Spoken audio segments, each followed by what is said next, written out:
Hi, I'm Alan Ross. I'm here at the IEEE PES T&D, that's a lot of acronyms, conference. This is the 2020 version that is actually being held in 2022. These interviews that we're conducting is with thought leaders on the future of the power industry. So enjoy. My guest for this segment is Matthew Polk. Matthew is, I don't know what your title is, but I know you're a leader of JST. Thank you. Vice President of Marketing and Sales. Vice President of Marketing and Sales. Okay, so you have some authority, and you also have some insight into where the company's going, which we'll get to in a minute. Okay. But first of all, Matthew, what I want to ask you, is it Matthew or Matt? Matt, usually. Matt, good, okay. See, now we're friends because we're going first names. You can call me Alan. Very good. It's been Alan for the most of my life.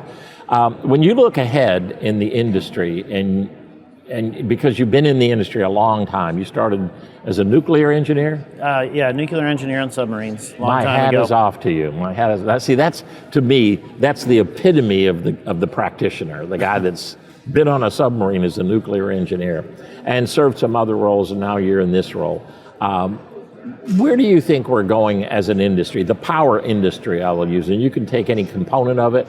You can say, hey, what's happening in data centers or what's happening at utility grid. But where do you think we're going, the major change points? Well, there's a couple of major change points. I mean, one of them in the industry right now is the, for a long time, utilities didn't have a lot of new blood and a lot of new young people coming into the industry. And so a lot of these utilities are facing 60, 70, 80% of their workforce being within a few years of retirement. Wow. And so it's causing a lot of them are looking at contractors to pick up more work. They're doing less of it themselves. So that's one component. And then the second thing, the industry as a whole is going through changes like it hasn't seen in a long time. Everybody's aware of the carbon issues and trying to decarbonize the system. But one of the challenges people don't talk much about, yes, it's going to take a lot of effort to get us to 100% green power or carbon-free power. But they don't talk about as we move more and more electric vehicles to that, all that energy that we were getting from gas and diesel and other sources becomes electricity.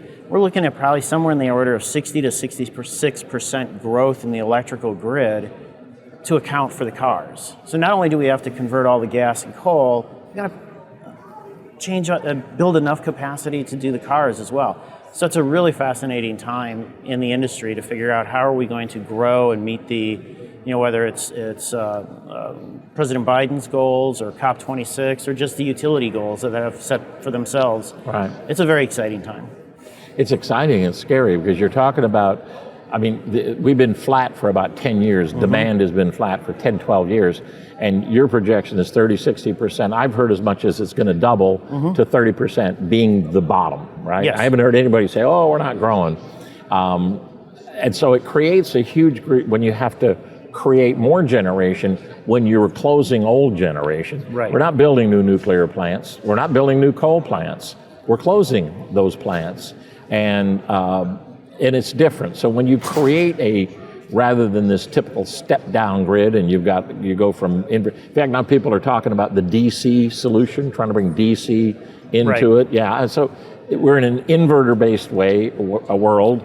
We're going from step down to step everywhere, and it's going to create chaos in the marketplace. For the engineers that are running a state of Ohio, they're Ohio Edison. They're responsible for power in Ohio. Right. What does all that mean for them? Well, it's going to be a change for them because we've always been a spoke and hub electrical grid system, big power plants, send the power out. Flow has always been a unilateral one-way flow in the system. Now you start adding in wind and solar and battery storage systems, distributed energy. And the challenge now, I got potentially energy flow going in both, can be bidirectional in the system. So I got to change the way I do my protective schemes. I have to change the way I allocate resources. I have to be more predictive in my load and what the weather is going to do. So if I'm going to have 2 cloudy days in a row, what's going to happen to my solar generation? There's a engineer one time, a long time ago, I asked him if he was going to put wind on their system. He says, Matt, the problem with wind is on the coldest days of winter, the wind don't blow. Yeah. And on the hottest days of summer, the wind don't blow. And so it's a challenge for them because it's going to be a much more dynamic system. Yeah, and what do you do when it's a cloudy day and it's not producing, and you got 20% of your neighborhoods have rooftop solar, and it's funny and everything's great, they're loving it, but the minute that thing doesn't give enough power for them, where are they going? Give me power off of the grid, and we don't peak that well, right? And nobody wants to build more peaker plants, gas generated, because they go back to the decarbonization.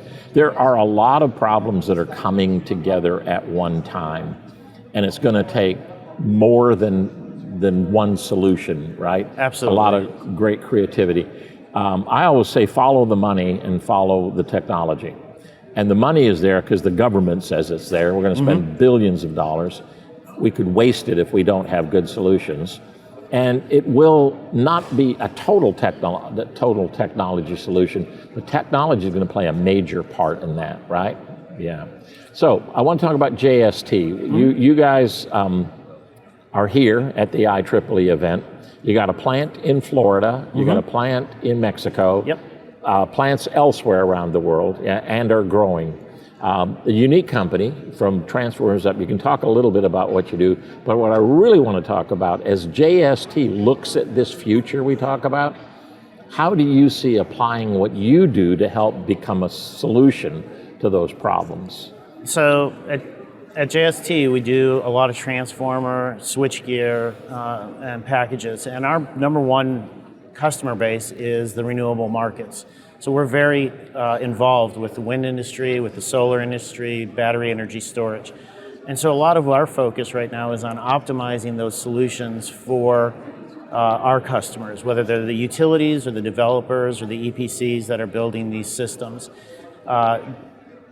We're only going to see massive growth in the renewable industry over the next 20, 30 years. And so to optimize that and keep the cost as low as possible, one thing people don't talk about is what renewable is going to mean to the end user, to the person in the house or owns an apartment or whatever. Probably we're looking at a 2 to 3 times increase in the cost of electricity. So at JST, we're working really hard to try and keep costs as low as possible for these folks doing the battery energy storage and solar. So it's going to be a challenge in the industry to make sure we don't let costs run away from us. Yeah. So you think the costs for power are going to double, maybe even triple? Yeah. If you look at Germany, they're probably 10 years ahead of the United States right now in the move to green energy. And their electric rates are about 34, 35 cents a kilowatt hour compared to the US where we're 11, 12 cents a kilowatt hour. Yeah. Does a lot of their power come from gas generation too? Currently, they have a good mix of gas, coal, and wind. But they're about 35-40% wind and growing. Yeah. So I don't know how they're going to get to 100% or get away from the gas and the coal, but they got to come up with others. Didn't Germany also come up with a new small circular nuclear power plant? I don't know if so. Germany, Europe as a whole has a new fusion reactor that they're working on. Right. But that's probably more like 30 years away from being a commercially viable solution. In the meantime, it's going to be things we know. It's wind and it's solar. Battery energy storage is going to be bigger. Hydrogen storage is probably the one that's going to give us the best opportunity for long-term storage. Hydrogen storage. You mean you take a bucket of hydrogen and you put energy in it? No, what? So what a lot of companies are working on now and is to take the excess energy. So during the peak times of the afternoon, we have more solar than we actually need. Right. So take that energy and then break the water molecule, take that hydrogen in one tank, the oxygen in another tank, and you store it. And you can store huge amounts of that those gases, whether it's in tanks or specially made pipes. And when you need power, you recombine it. And then it looks just like a combined cycle plant, if you will, where I'm putting hydrogen and oxygen and burning it, moving a generator, generating electricity. But that is not cheap. That is expensive because Yeah. I'm burning energy to convert it to Right. hydrogen and oxygen, and then I got my inefficiencies burning it back into electricity. But it is a technology. A lot of companies are working on it, and it looks very promising.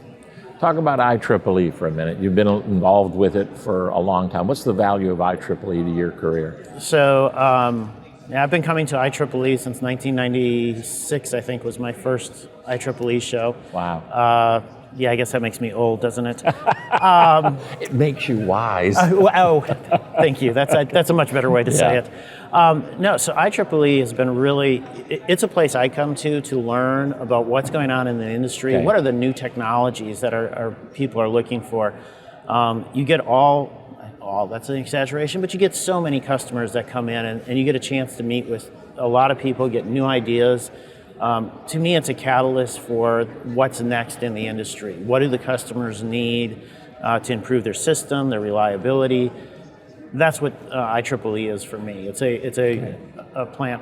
On a personal and selfish basis, I love coming here because it's a chance to reconnect with your friends from around the industry. Yeah.